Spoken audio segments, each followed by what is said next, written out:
Hi, good morning. I think the session's about to get started for the sibling support. Um, my name's Linda. I'm one of the family support reps from California. And something I noticed on the agenda, if you find yourself in our shoes too, where you see that there's a main presentation going on in one of the main halls, but also a round table that you're interested in attending, just something to keep in mind. The presentations will be recorded and available for later viewing on the virtual Zoom platform, but the roundtables will not. So a consideration if you decide you might attend a roundtable, because that might be your only chance to get that in-depth discussion with a defined group. Thank you so much, and I'll hand it over to the presenter. Can everyone hear me okay? Perfect. Hi everyone, my name's Abby Turnwald. I'm a genetic counselor from Cincinnati Children's Hospital, and I'll be talking about supporting siblings of individuals with SATB2, and we'll also have a panel of siblings at the end. To start off, I just wanted to give a bit of background about me. I am actually not a sibling, but I've worked with families in a lot of different ways, so respite, volunteering, camps, and in these experiences, I saw a lot of gaps for rare disease families, as you're probably well aware. One of those gaps I saw was a gap for siblings in terms of support, resources, and resources for parents of how to talk with siblings. So I've been working to try to fill that gap the best I can through presenting, running sibling support groups. Hopefully your kids will be coming to our support group later this afternoon as well. Before I jumped into it, I just wanted to acknowledge that all the parents, grandparents, caregivers in the room, that you're doing such an amazing job trying to balance everything in your life, including having a children with SATB2 and children without SATB2. This presentation is meant to provide some tips, advice, information, but not tell you how to parent or say you're not doing it right. Just hopefully we'll provide some supplemental information. So jumping into it, being a sibling of someone with a rare disease is really complex. This word cloud is an overview of different words that come up for siblings. A big one is caretaker. All throughout their lives, they take on caregiver roles, whether that's when they're young and just helping grab something, helping at meal times, to when they're older, possibly taking on that responsibility of being the sole caregiver, or having a larger role as the caregiver as the individual SATB2 becomes an adult. Another word that comes up a lot is maturity. So siblings are often more mature than others their age. They have to grow up quicker and again take on more responsibilities. So what I wanted to talk about today is a few themes that come up in research I've done and others have done about siblings. Talk about ways to address these themes, some resources that are available, and then we'll hear from 3 incredible SATB2 siblings. So the first theme I want to talk about is information.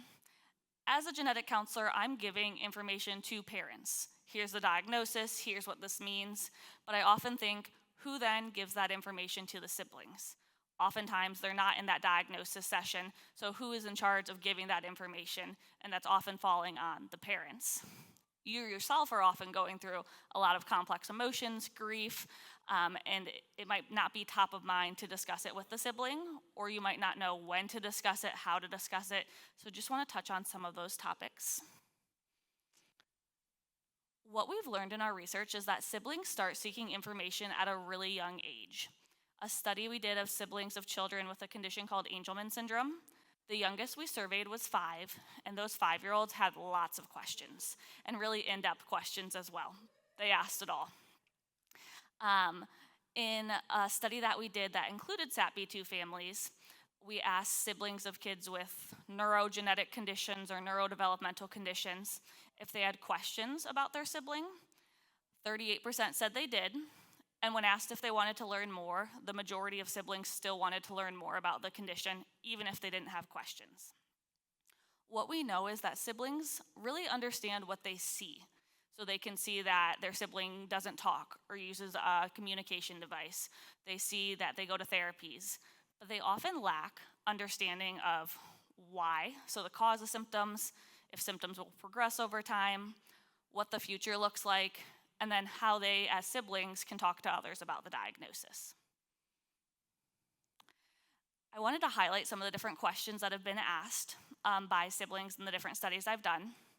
So a lot about the cause, a lot of whys. So why does she even have it? And then questions about symptoms. So why does she make sounds instead of words? Why does he sometimes grab at me? Really, anything you can put behind why the sibling probably wants to ask or has questions about. And then something I found interesting is a lot of our siblings are asking about the future, even young siblings. 3 of the 5 SATB2 parents said that the most difficult aspect for them to discuss with siblings was the future. And the first question is asked by a SATB2 sibling.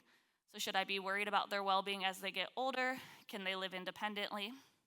And then other siblings are asking if they'll be responsible for taking care of them.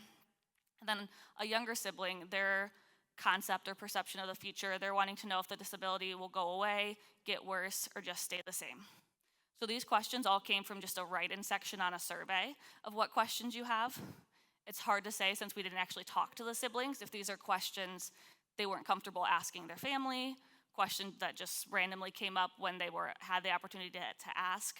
But all of these questions are questions that they don't have answers to or didn't have answers to at that time. So then just highlighting some other questions that SATB2 parents reported siblings asked. Questions about how to deal with bullies, questions and well-meaners that other people are asking. Can my sister have kids? How do I help? Will she ever talk? So you see just that range of questions that are being asked by SATB2 siblings. If anyone's comfortable yelling out or sharing, I would love to hear questions that you have been asked by your kids, the siblings of individuals with SATB2. If anyone wants to shout anything out, or if any questions come to mind, or any siblings questions that you've asked before. If not, totally okay.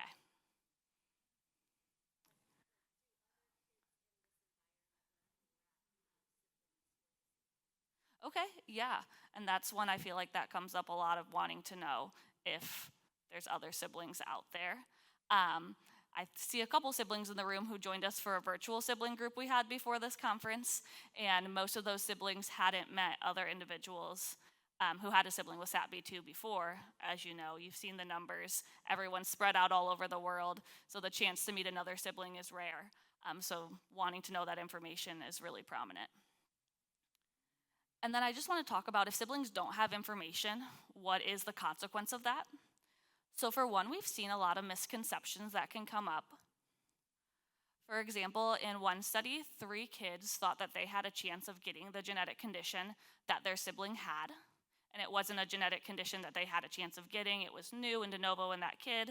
But for whatever reason, they might have thought that they would develop it over time. They might have delays or seizures. And so that was really a fear of theirs. And then another concept that comes up with misconceptions is how the condition actually happens. So in this quote, a child pointed out that they thought they got the condition from coming out of their mom's stomach the wrong way or being born too late. And then also, if siblings don't have information, they're not going to feel comfortable discussing the diagnosis with others, including friends, classmates, extended family. There's lots of people who will ask them questions throughout their life. And if they don't have that information to share or don't feel comfortable sharing it, then that can lead to a negative emotional response, embarrassment, lots of different consequences that can arise. 72% of siblings we surveyed said their friends have asked questions, and 40% reported they only sometimes have answers to those questions. And then SATB2 siblings, these are some questions they said that their friends have asked them.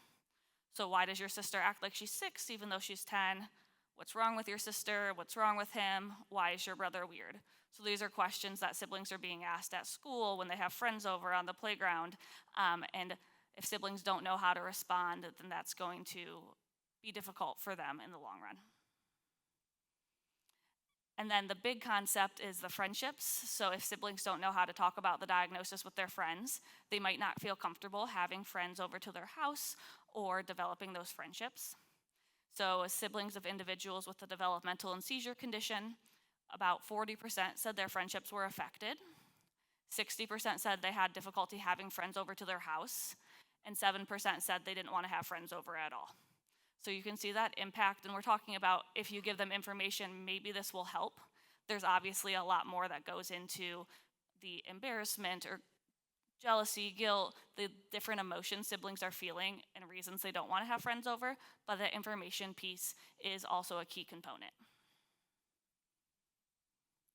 And then on the flip side, benefits of having information, so they can answer their friends' questions. They're not developing these misconceptions. And then one study found that there was more positive emotional adjustment, coping, and then better sibling relationship between the sibling and child with SATB2 when they had more information. Next, I just want to touch on those emotions that siblings experience. So a lot of research studies have found that siblings of individuals with disabilities have a higher rate of mental health diagnoses than siblings of neurotypical children. Can I just get a show of hands? Has anyone heard the term glass children, or have you come across that on social media? It's becoming more and more prominent, so I saw quite a few hands getting raised. The term glass children describes siblings of a person with a disability, and this is a quote from the ARC. The word glass means people tend to see right through them and focus only on the person with the disability.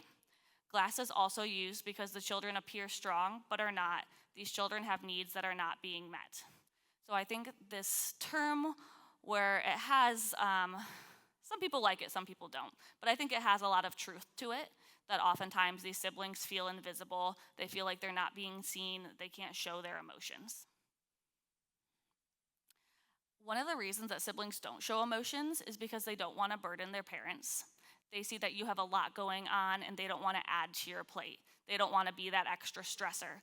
Oftentimes siblings have the feeling that they need to be perfect, they can't mess up, and then they hide those emotions.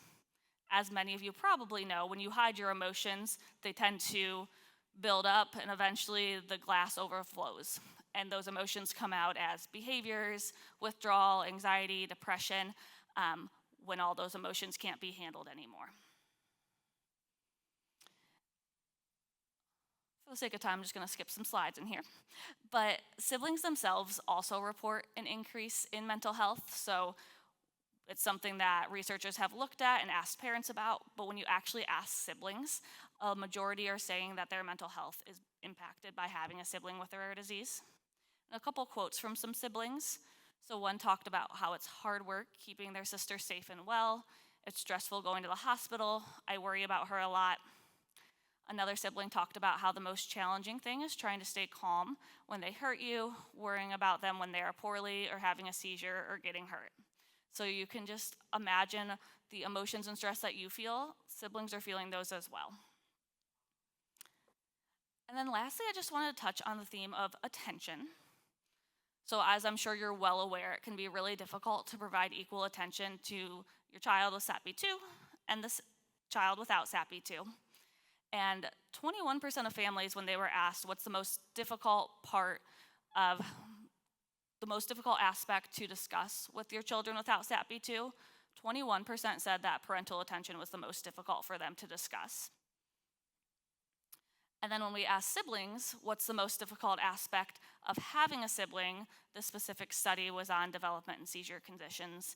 A lot of siblings said the less attention from their parents, especially that younger group, that 9 to 12 group. 50% of them said the hardest part was not having as much attention from their parents. Some quotes from some adult siblings. One said that they wish they got to hang out with their parents more, and another said that sometimes they got jealous because the individual with the rare disease got more attention from their parents. So that's just an overview of the themes that come up a lot from siblings. Siblings of a lot of different rare diseases. There's some SATB2 in there, but in general, siblings often have similar experiences, even if it's not the same rare disease. So I just wanted to touch on a couple ways to address these themes. In terms of information, just starting to provide that information at a young age. I know it can oftentimes seem daunting to talk to a 5 or 6-year-old about their sibling's rare disease, but providing that information at a younger age and starting those conversations earlier can be helpful in the long run. Some ways to discuss, so children's books are great. Even if it's not a children's book specifically about SATB2, there's lots of children's books that are coming out of that have main characters using an AAC device or using mobility aids. And so using those books to see those differences and see that representation can help start the conversation with siblings. And then I think it's important to know that you don't have to provide all the information at once. It's not a one-time sit-down discussion, probably like you had when you got the diagnosis. That's not what the siblings need. They just need small conversations over time. And then you don't have to have the answer to every question. Tiny children ask lots of questions at random times, in the grocery store, in the car, and it'll surprise you when they ask a question. It's important to acknowledge that it's a good question and thank them for asking and for feeling comfortable to share that question, and let them know when you'll answer it. If it's not then, maybe later today, maybe you will ask the doctor at the next doctor's appointment, depending on what the question is. But just siblings know it's okay to ask questions and you will get an answer at some point. Or if it's a question that you just don't have an answer to and it's something unknown, sharing that with them, letting them know that's something that we don't know at this time. And then just making sure siblings feel comfortable asking questions, having an open, safe environment, whatever that looks like for your child. And utilizing others to help the process. So healthcare providers are great. One of the families I did respite for, we dropped the child off at therapy, and the sibling was really mad when she saw the therapy room. She was like, well, why does she get to play and climb the rock wall and do all this stuff? That's not fair. So having that discussion and asking the therapist, can the sibling come in at the end? Can they see what's going on? Can you explain to them a bit of what you do at therapy and how it's not necessarily playtime? Well, it is, but they're learning and they're growing. And then mental health counselors, play therapists, child life specialists, lots of people in the hospital that are on your side and can be helpful when you want to talk with siblings. And just some advice from parents. So the first is from a SATB2 parent. Their advice is to follow the child's lead on the questions they're asking. Usually they're not asking for an in-depth answer, but more of a simple answer. And so I think that's really helpful to conceptualize. If a child asks, why is my sibling like this? They don't need the detailed, here's a cell, here's a gene, here's all that information. They just need more of a simple answer that you can make more complex over time as they get older.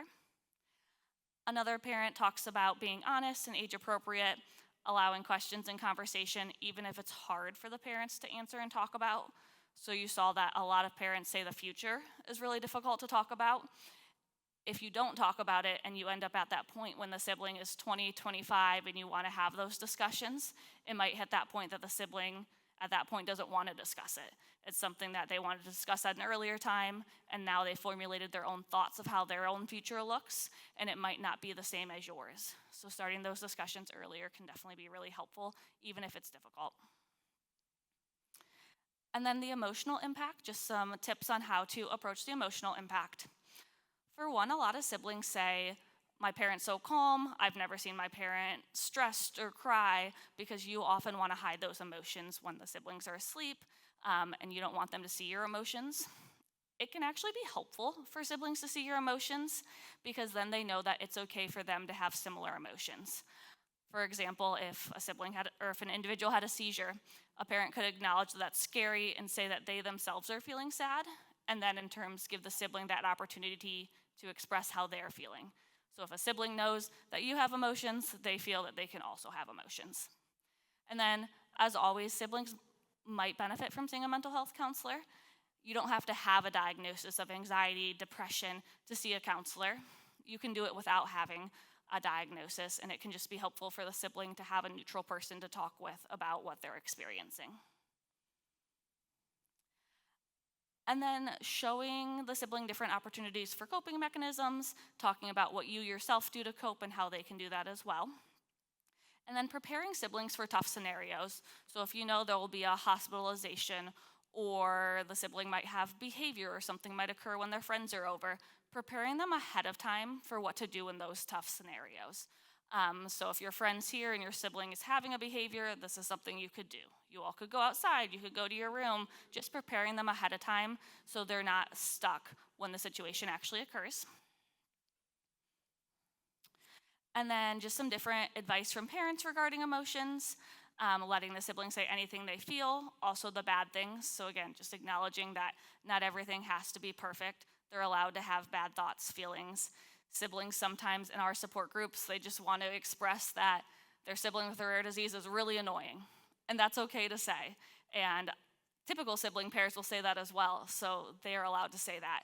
They might feel bad and say, my sibling can't help that they have these behaviors or that they have a lot of frustrations, and I feel bad saying that it's annoying, but it's okay for them to have those emotions and feelings and acknowledge them.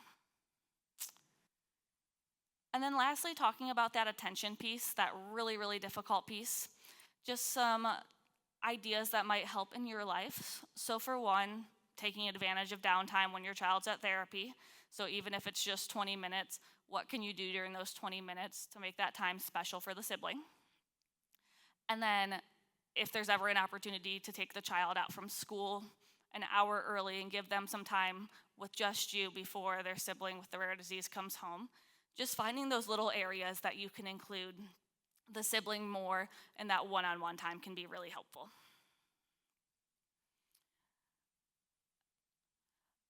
I do want to highlight that we talked about all the difficult aspects of being a sibling, but there are so many positives. We asked siblings of kids with neurogenetic conditions, so including SATB2, to tell us about their sibling. An open-ended question, they wrote in the answer. The majority of the siblings only talked about positives. So this is a word cloud of the different words they use to describe their sibling. So you'll see happy, fun, smart, awesome. So there are a lot of positives, and they view their sibling with a rare disease in a positive light. A couple quotes from some different adult siblings of individuals with rare diseases. She taught me how to love unconditionally, how to put another's happiness above my own, that the most important things in life are people, not things. Wow, where to begin? He and it, epilepsy, have taught me to appreciate, to value, to live life to the fullest, and the true meaning of being grateful. And then the last quote, a sibling talks about that their career has been decided because of their sibling with the rare disease. So just lastly, real quick, there are not a ton of resources out there, as you might have looked and not found many, for siblings. I did want to highlight some that are available. So as we mentioned, children's books are great. There's a lot of children's books for specific rare diseases. Joyfully Josie is a specific condition called FOXG1, but there's a lot of aspects of it that are relatable to other rare diseases. You Are a Superhero 2 is specifically a sibling book. I Am Me from A to Z is like a workbook type of book, so you can write in it, and there's different prompts as well. And then The Abilities in Me is a whole series, and they have a sibling aspect as well. And then for adult siblings, there are books, novels, biographies that siblings have written about their experiences too. And then I just wanted to highlight Sib Shops. So this afternoon from 1 to 3, I'll be running a sibling group or a Sib Shop, and it's an opportunity for siblings to get to talk with one another, have fun, enjoy meeting other people, and then we sneak in some good discussions in there about being a sibling as well. We give different coping tools and mechanisms. There are sibling groups that are ran throughout the country, and on the siblingsupport.org, they have a whole list. So there might be an in-person sibling group near you. While it's not specific to SATB2, it can still be helpful to mingle with other siblings. So the takeaways, siblings starting at such a young age have a lot of questions and want information. Siblings can feel really intense emotions and need support from parents and others in the community to understand these feelings and cope appropriately. Siblings understand that you need to give more attention to the child with the rare disease. However, they're still seeking that increased attention from parents. And then lastly, you're not alone. Utilize others in the community, child life specialists, organization, other families to help you as you navigate having your child with SATB2 and your other children as well. So with that, I wanted to call up our 3 siblings to kind of discuss their experience of being a sibling to an individual with SATB2.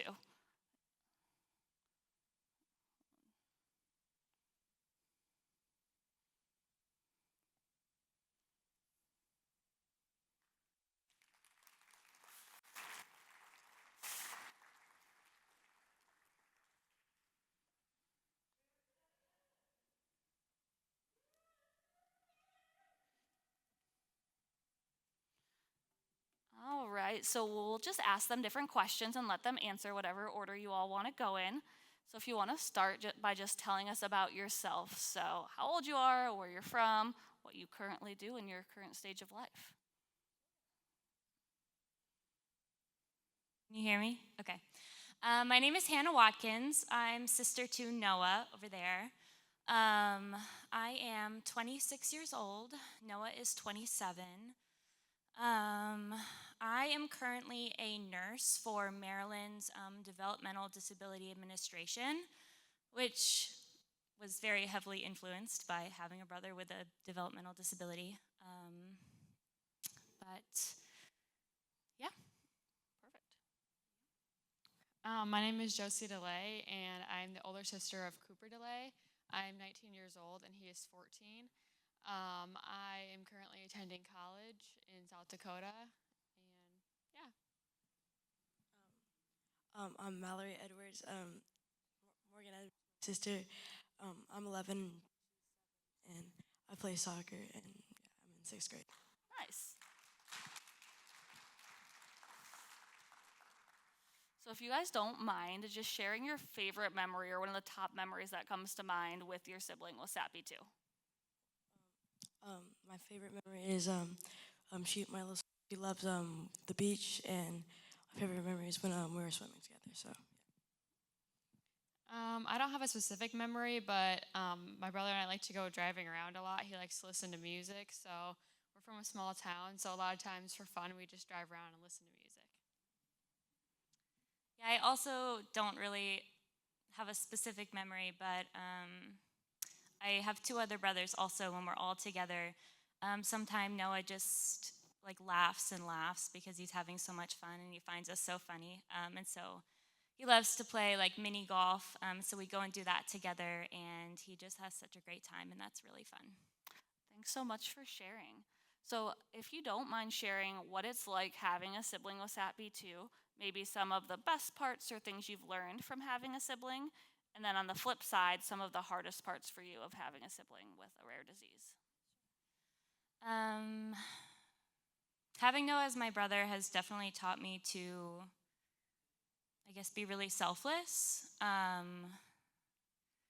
I resonated a lot with your presentation, and I mean, I'm a nurse, a caregiver now, and I was a caregiver my whole life, my whole childhood, but I really appreciate that, and I just learned so much about what it means to love unconditionally, and also what it means to receive love from somebody who doesn't express it maybe in a typical way.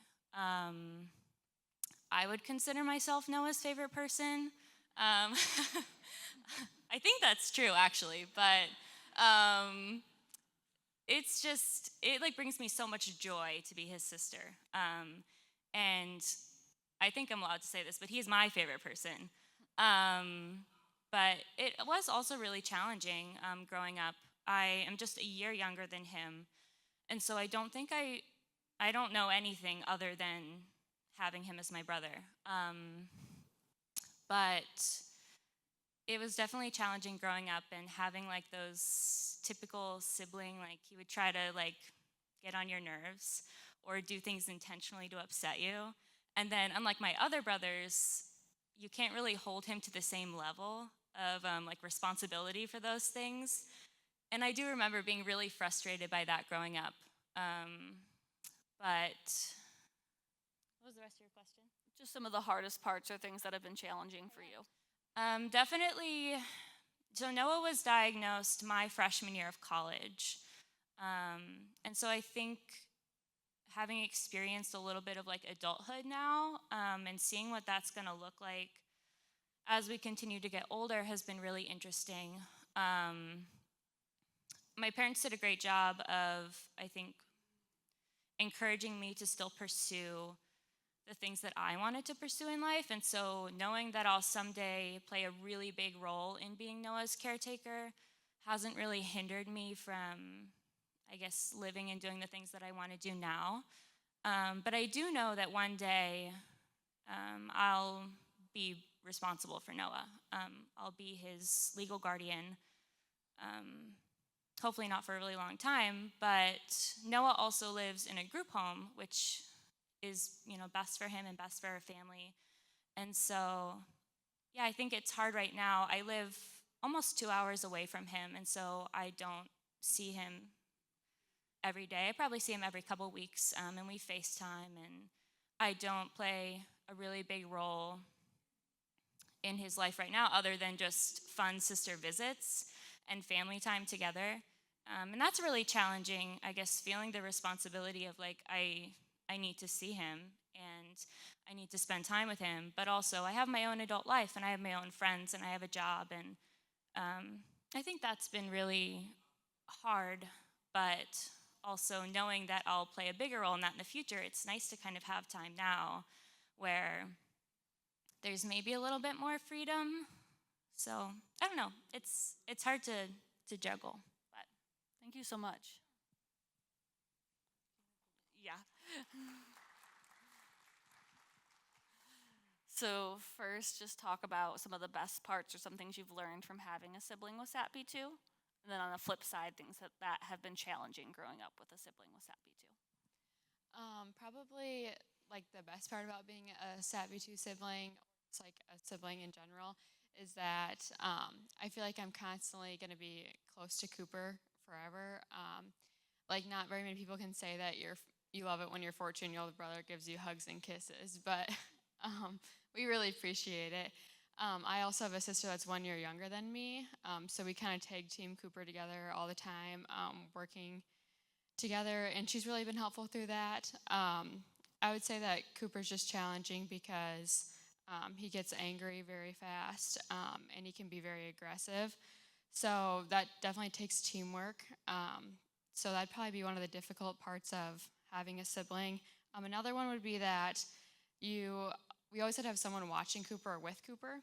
He can't be at home independently, so sometimes that excludes you from other things because you have to be there with him or he has to be there with you.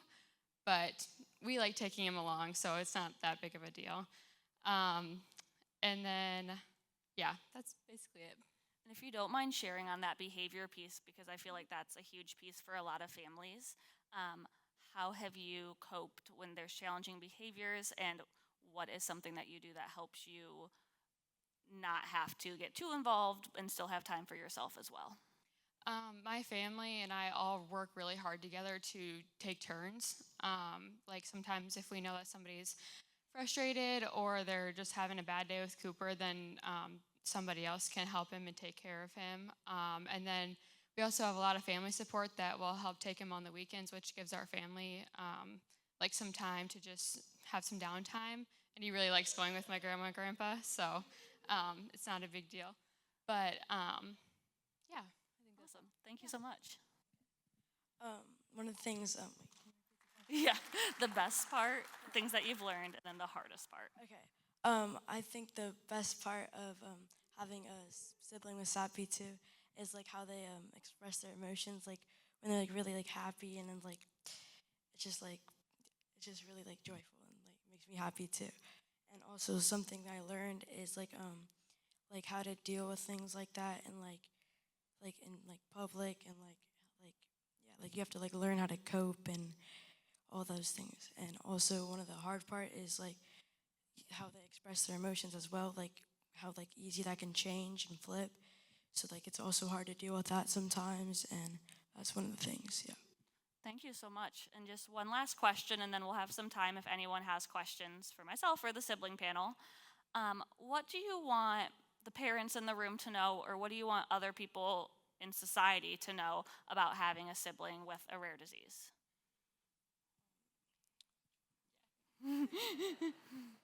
Something that's great about having a sibling with a rare disease is just that you kind of like set yourself aside from a difference from other people.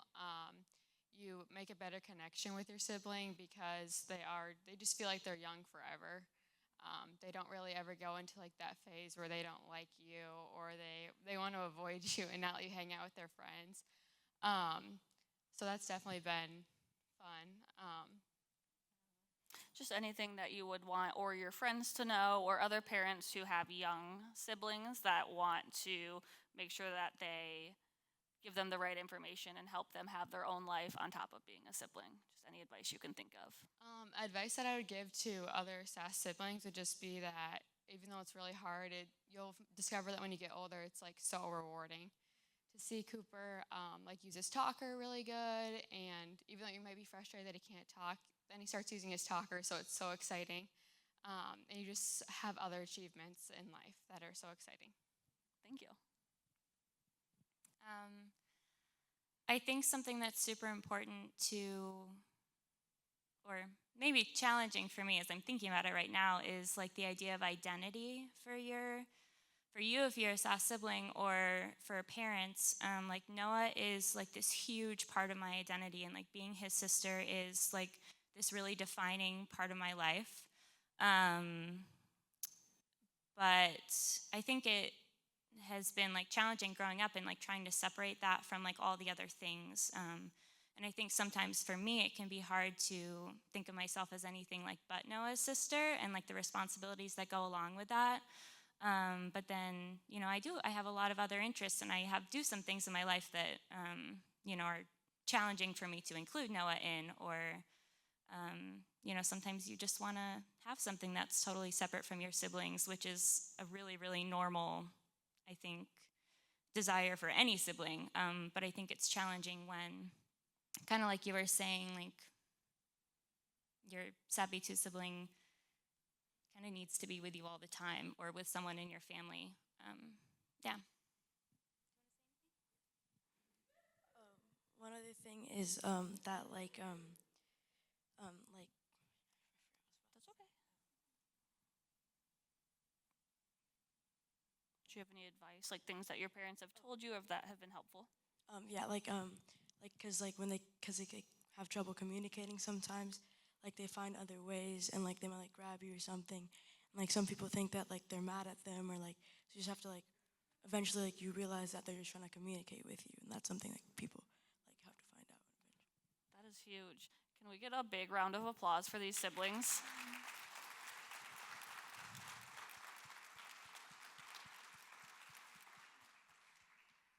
Do we have time for questions? Okay, if anyone has any questions, I think we have a microphone that we can take around. Please feel free to ask. Oh, okay. So if you have a question you'd like to ask, I'm going to actually have you, so I don't have to keep running back and forth. Hi, thank you all so much. I heard a mental health counselor recently say that there was research showing that siblings of children with disabilities have a closer relationship to them long term if they are not expected to help with physical tasks. So I kind of took that as maybe like changing diapers, getting ready, you know, for the day, maybe helping cleaning up. I don't know, but her term was physical tasks. So just curious if you agree with that statement. Would you recommend parents of young children don't expect their children to get involved physically? Yeah, would love to hear that. I think that my parents actually tried to discourage me from having responsibility in the physical tasks, and I was the first one to volunteer to do that. Noah had a feeding tube until he was 18, and I would feed him through that. I remember sitting in the very back seat of our Suburban with him on the way home from the beach, and his pump wasn't working, and so I was, you know, hand pouring his tube feedings in for him, and changed his diapers and clean up, you know, when he would gag. And I don't feel any resentment about that, and I think a big part of it was that I know that I was not expected to do that. But even still, my brothers and I kind of fight over who gets to do some of those things for Noah sometimes still, so. Oh, my birthday story. That was fun. My 13th birthday, my mom went out to the store, I guess to buy something to make me dinner or something for my birthday. And we were in the depths of potty training. He was 14. And he had an accident, a number 2 accident, that leaked all over the house on his way to the bathroom. So my mom comes home, and I'm just crying, cleaning up all this stuff. And a big responsibility for me, and something that was not fun in the moment, but I don't feel any resentment towards him at all, or towards my parents. And now it's kind of funny to to talk about, but really normal for me. I think also just part of my personality is I'm a little bit go with the flow. And so this is just my life. And I think a lot of your kids will probably say that too. Does anybody else?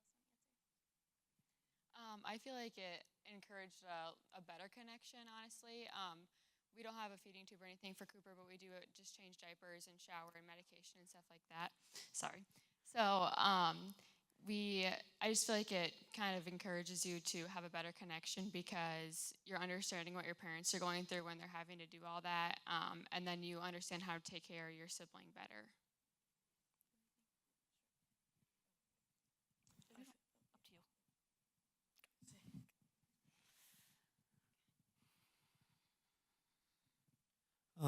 I need some advice because I'm kind of.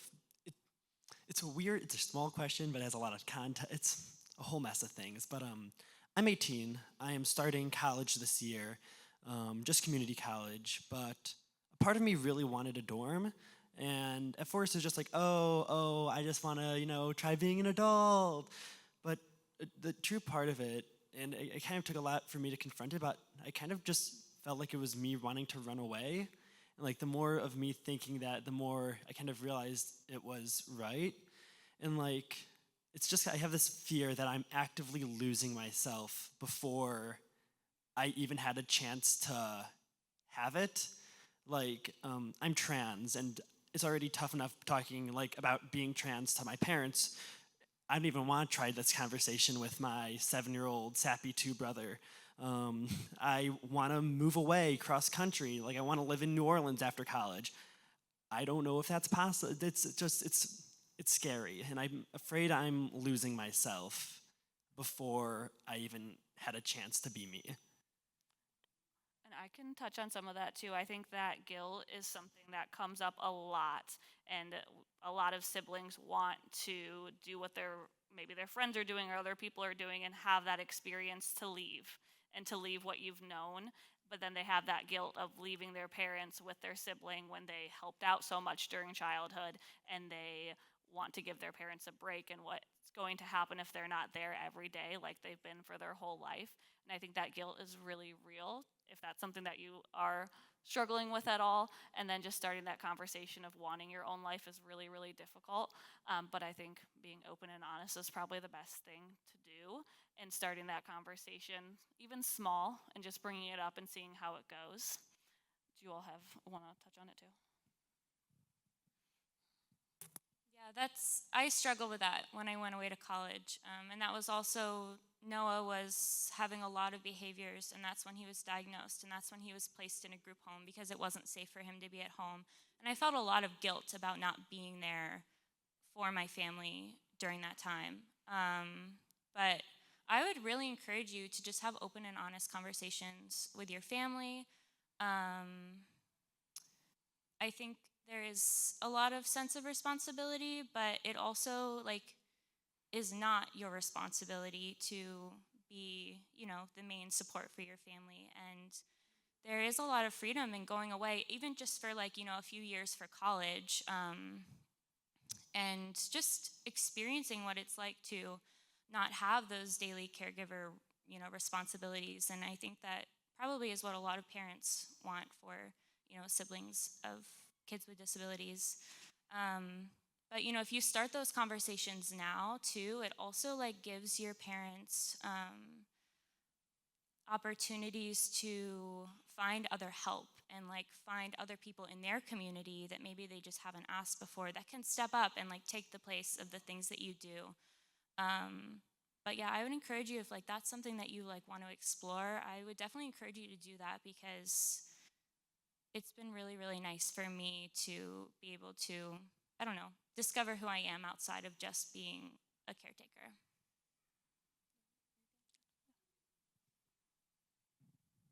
All right, so we have time for 2 more questions.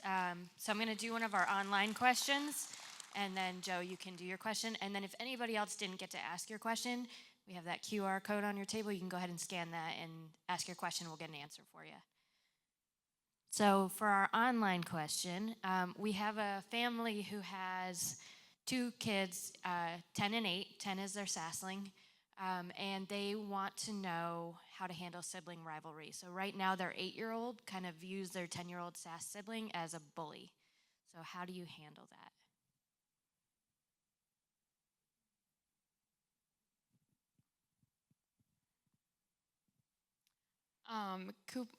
Cooper and I are like 4 years apart, 5 years apart, so we don't really ever have any specific like rivalries through there. But definitely sometimes we can see him as a bully. He only wants to pick on us and pull our hair and hit us. So I'd say that a way to just deal with that would be to kind of separate yourself, maybe like have a parent help out and separate it. We often like, I don't know if this is bad to say, but sometimes we put Cooper in the way back seat of the car just so he can't reach us and hit us the whole car ride. So just finding any opportunity to like separate, because I feel like the more, for us at least, the more that Cooper is physical with us, we get frustrated, and then he sees it as fun now. He doesn't do it to be naughty, he's just doing it to be fun because he thinks it's funny. So just definitely just separating in any way possible. My parents did a really good job when my siblings and I were younger of creating a lot of space with them, like away from Noah. We would, sometimes go on trips without him. We would do stuff. My mom homeschooled my other siblings and I until 8th grade, and Noah went to public school, and so that was a lot of time for us to have some space. And I think that distance helped when we were with him, to have a little bit more patience because we did get a little bit of space. My mom used to keep me up later at night than everyone else, and we would have, special girl time and watch movies together. And both of my parents actually took us out a lot individually, one-on-one, and they would be really intentional about, getting 2 babysitters, one for the rest of the kids and one for Noah, so that they could, take us on weekend trips and stuff. And I think that was really, really helpful when I was growing up, because there was a lot of time where I felt like the most important one. And I think that, that was really special, because a lot of the time when we were all together, you can't be the most important one because somebody has bigger needs than you. So I think that would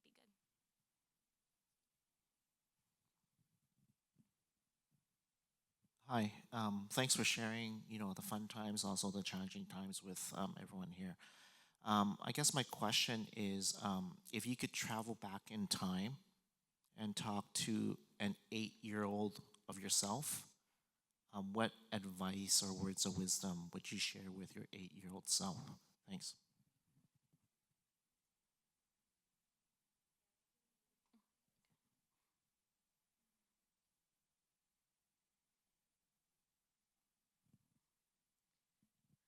I would share with myself, as I stated in the beginning, just like to realize how special it is, and that it's not as hard as you think it is, and it's so rewarding.